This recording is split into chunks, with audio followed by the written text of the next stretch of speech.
یہ پودا گھر میں لگانے سے فرشتے دولت لے کر خود آئیں گے۔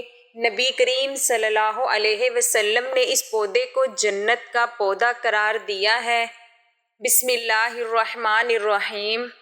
محترم ناظرین، یہ بات تو سبھی جانتے ہیں کہ پیسہ درختوں پر نہیں لگتا، لیکن کیا آپ جانتے ہیں کہ ایک ایسا پودا بھی ہے جس پودے کو اگر آپ اپنے گھر میں لگا لیتے ہیں یا اس پودے کو اپنے گھر میں رکھ لیتے ہیں تو آپ کے گھر میں پیسہ ایسے آتا ہے جیسے برسات میں بارش برستی ہو۔ محترم ناظرین، آج کی ویڈیو میں ہم آپ کو اسی دولت مند بنانے والے پودے کے بارے میں تفصیل سے بتائیں گے کہ یہ پودا کون سا ہے، اس کی پہچان کیا ہے اور اسے آپ نے کیسے گھر میں رکھنا ہے یا لگانا ہے۔ تو ناظرین، آپ بھی دولت مند ہونا چاہتے ہیں اور جاننا چاہتے ہیں کہ وہ پودا کون سا ہے جس کی ہم بات کر رہے ہیں، تو ویڈیو کو آخر تک لازمی دیکھیے گا۔ کچھ لوگ ویڈیو کو سکپ کر کے دیکھتے ہیں، بھگا کر دیکھتے ہیں، پھر انہیں کچھ سمجھ نہیں آتا تو آپ کمنٹ کرتے ہو کہ یہ چیز نہیں بتائی، وہ چیز نہیں بتائی۔ تو مہربانی کر کے ویڈیو کو شروع سے لے کر آخر تک پورا دیکھا کریں، اور آپ سبھی بھائیوں اور بہنوں سے ایک چھوٹی سی گزارش کریں گے کہ جلدی سے آپ اس ویڈیو کو لائک اور شیئر کر دیجئے، کیونکہ ہم آپ کے لیے آپ کی ہی ضرورت کی ویڈیوز لاتے ہیں۔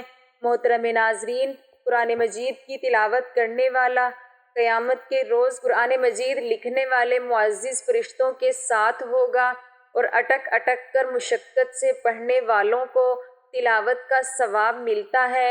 ابن ماجہ میں حضرت عائشہ رضی اللہ تعالی عنہا کہتی ہیں کہ رسول اللہ صلی اللہ علیہ وسلم نے فرمایا کہ قرآن مجید کی تلاوت میں مہارت رکھنے والا شخص لکھنے والے عزت دار فرشتوں کے ساتھ ہیں، اور وہ شخص جو تلاوت کرنے میں اٹکتا اور دقت محسوس کرتا ہے تو اس کے لیے 2 اجر ہیں۔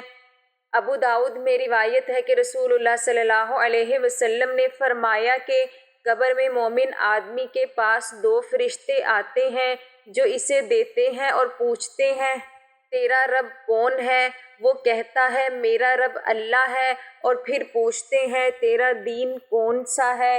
وہ کہتا ہے، میرا دین اسلام ہے۔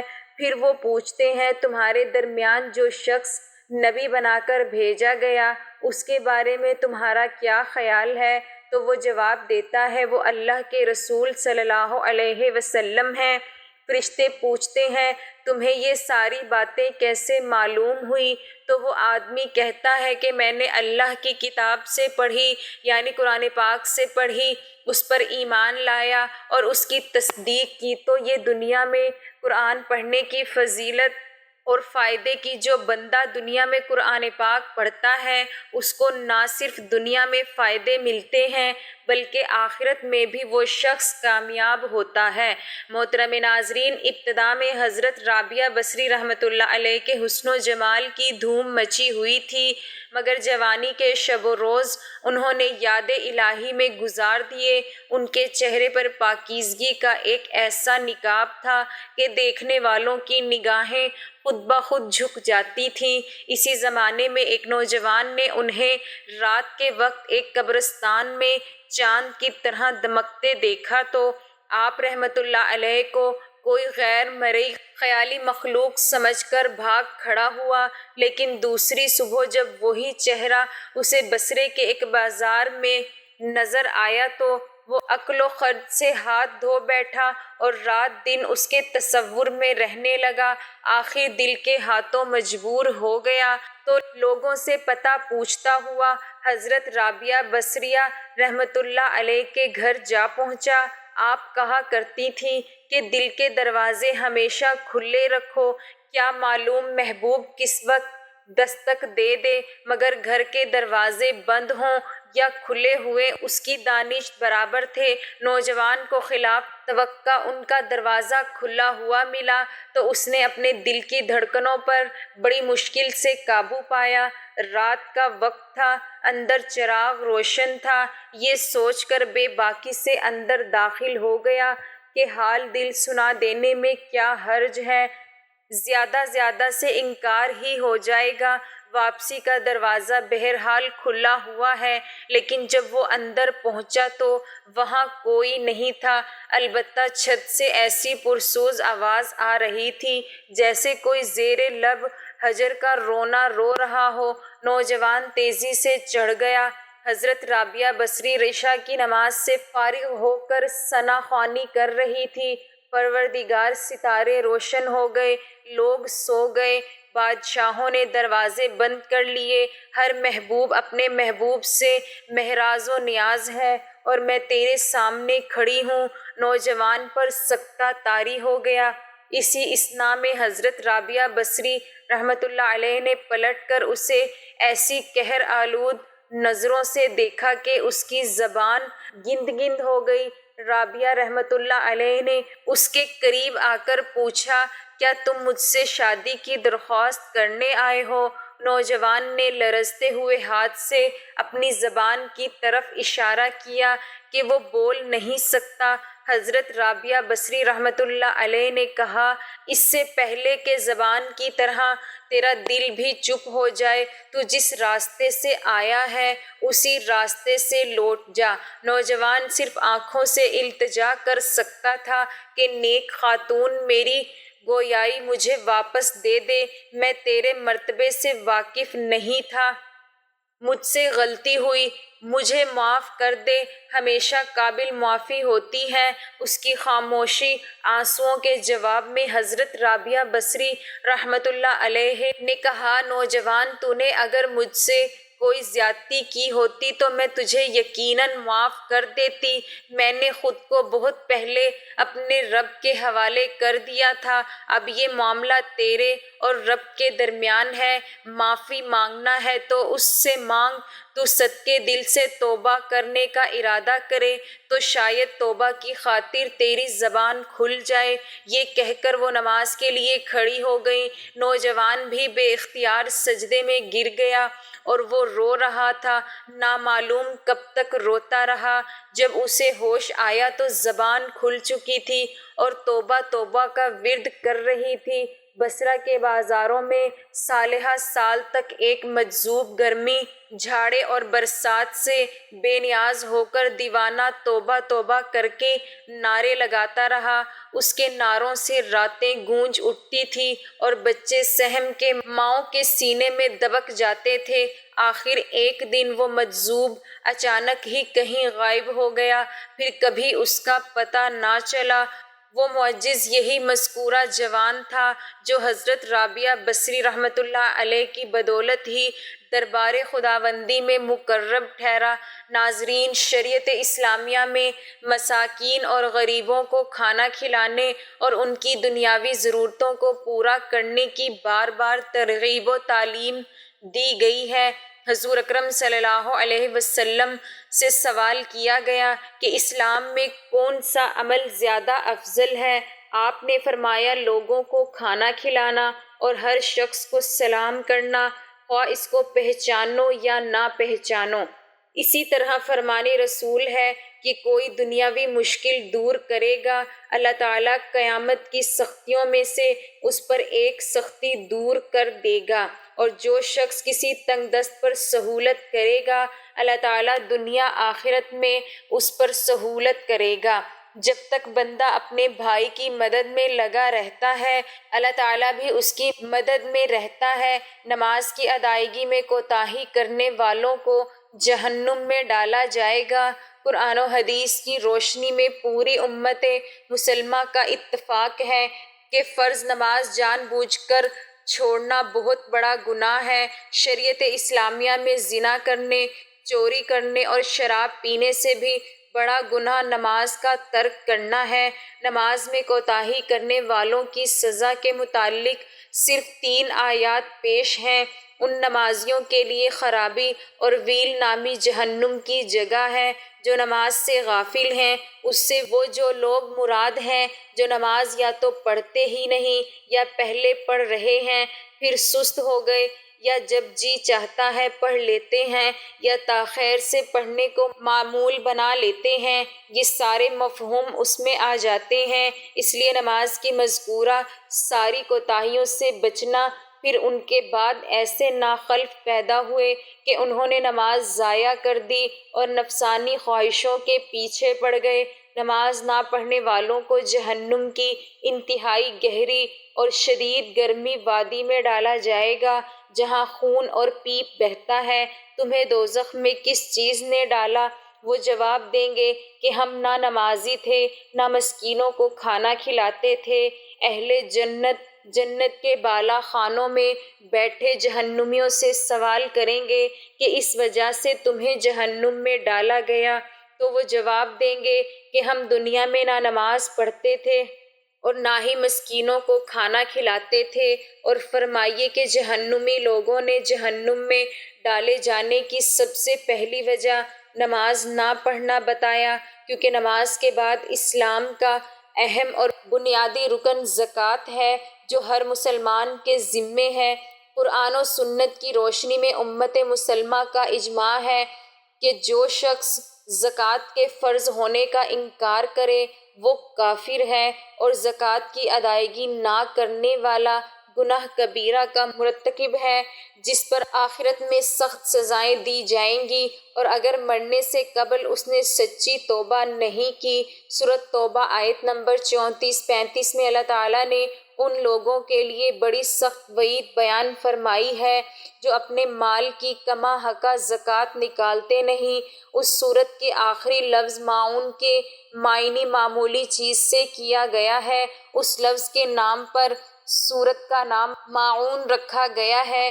اصل میں معون ان برتنے کی معمولی چیزوں کو کہتے ہیں جو عام طور سے ایک دوسرے سے مانگ لیا کرتے ہیں، جیسے برتن وغیرہ۔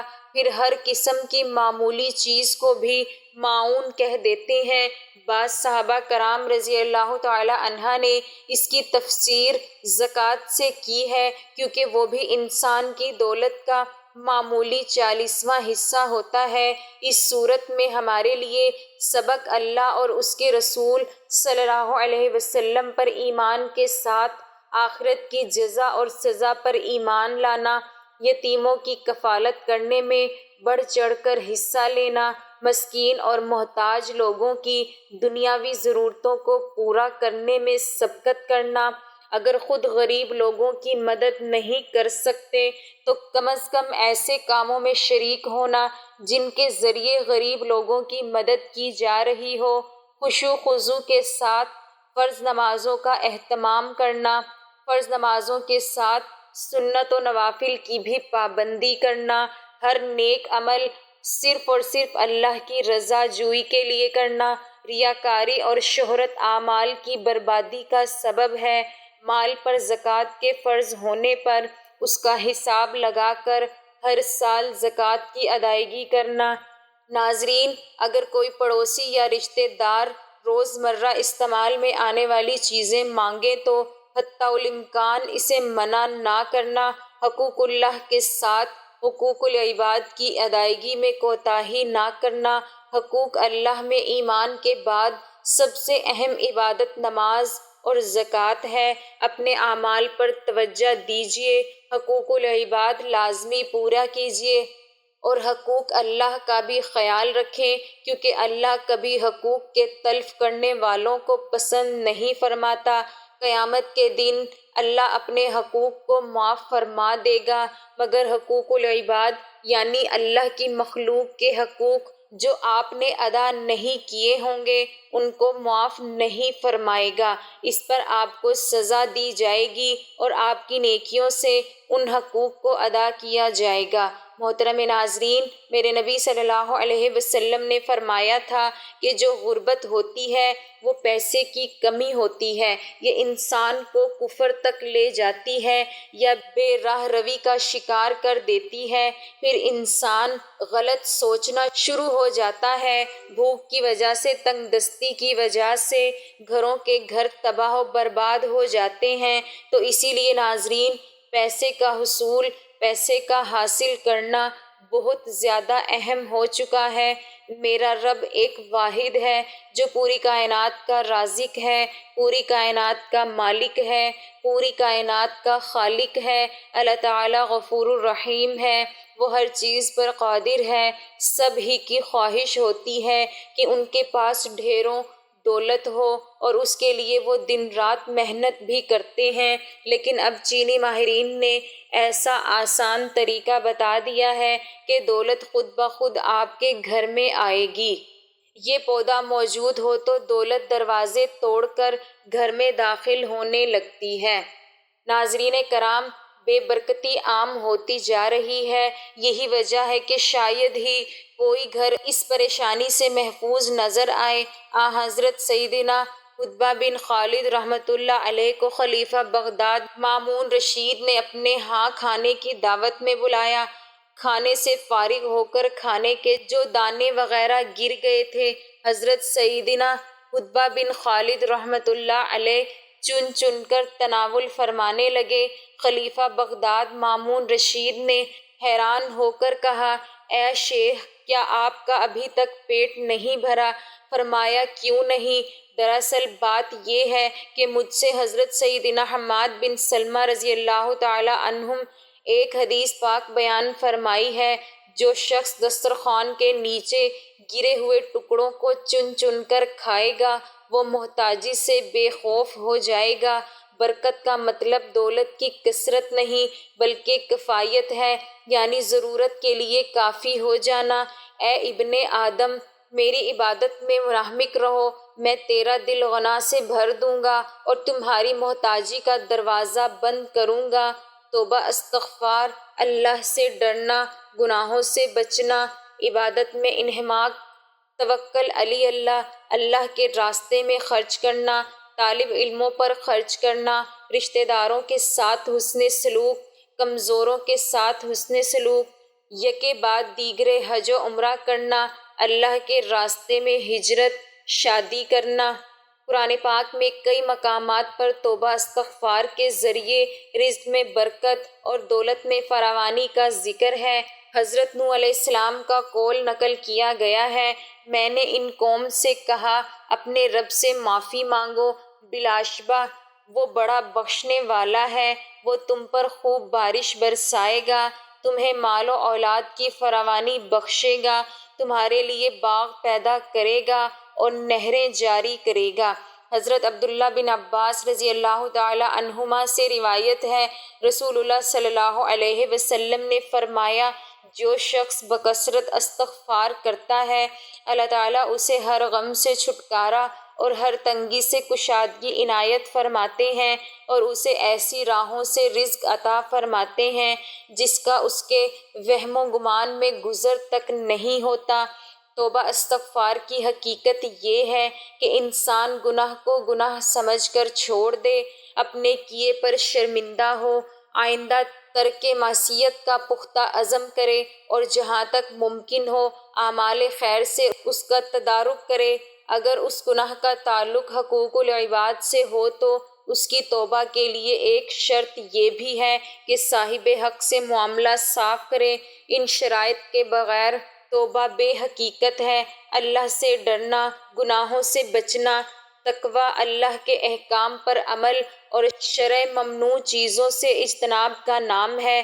تقویٰ ان امور میں سے ایک ہے جن سے رزق میں برکت ہوتی ہے۔ اللہ تعالیٰ فرماتے ہیں، جو اللہ سے ڈرے گا اللہ اس کے لیے راہ نکال دے گا اور اس کو وہاں سے رزق دے گا جہاں سے اس کو گمان بھی نہیں ہوگا۔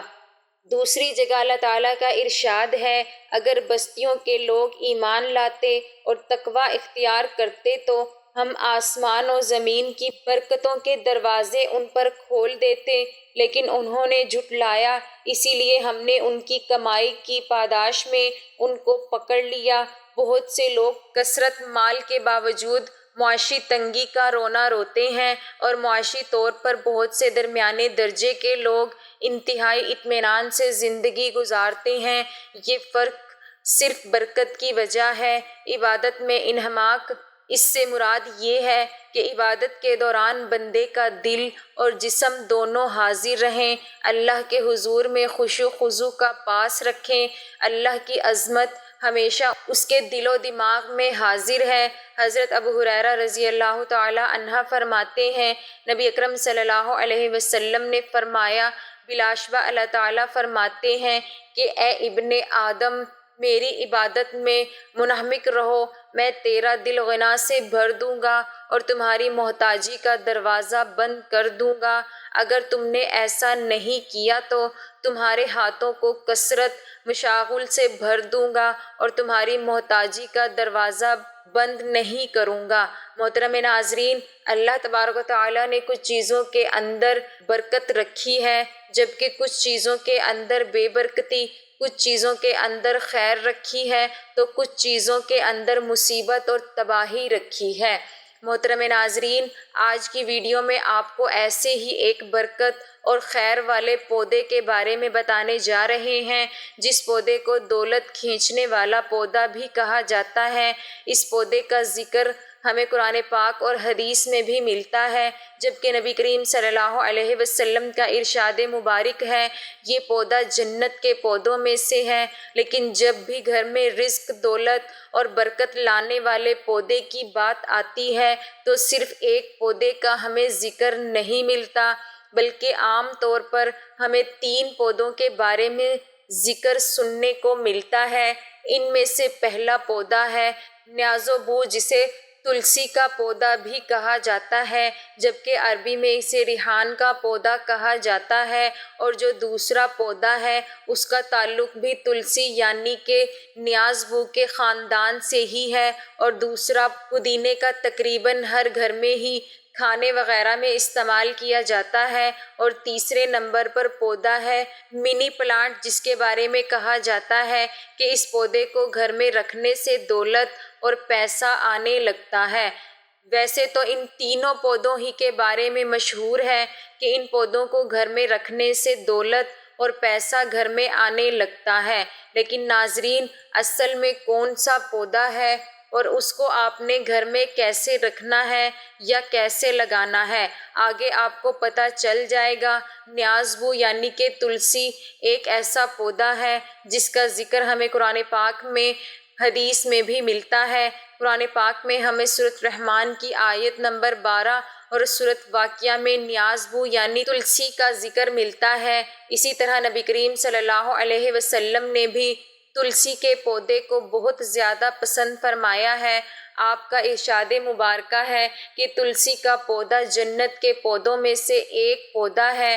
ایک روایت میں ہمیں ملتا ہے کہ نبی کریم صلی اللہ علیہ وسلم کا ارشاد مبارک ہے کہ جس کسی کو بھی ریحان کا پودا پیش کیا جائے اسے لینے سے انکار مت کریں، کیونکہ یہ اپنی خوشبو میں نہایت ہی عمدہ اور وزن میں کافی ہلکا ہوتا ہے۔ جبکہ تلسی کا ذکر ہمیں ہندو مذہب میں بھی بہت زیادہ ملتا ہے۔ ہندو تلسی کے پودے کو بہت زیادہ مقدس پودا مانتے ہیں اور عام طور پر اپنے گھر کے باہر یا اپنے آنگن میں تلسی کے پودے کو ضرور لگاتے ہیں۔ ہندوؤں کی جانب سے تلسی کے پودے کی پوجا بھی کی جاتی ہے۔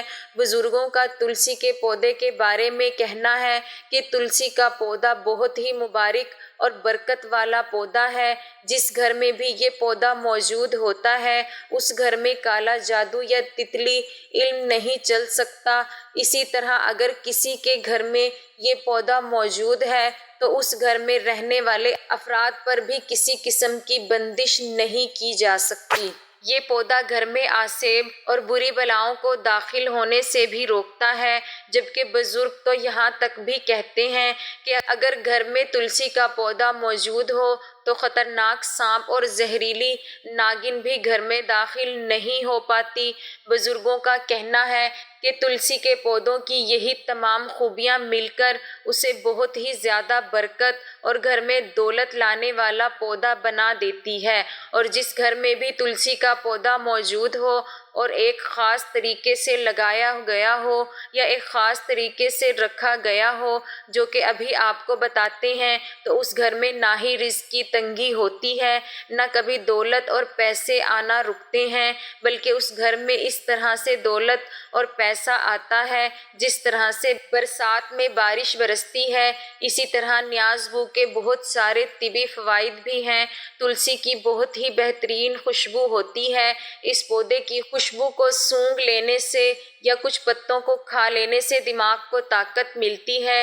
اسی طرح جن لوگوں کو بد ہضمی ہو جاتی ہے ان لوگوں کو بھی چاہیے کہ کھانا کھانے کے بعد چند پتے تلسی کے کھا کر منہ میں رکھ کر چبا لیں۔ کبھی بھی آپ کو زندگی میں دوبارہ بد ہضمی نہیں ہوگی۔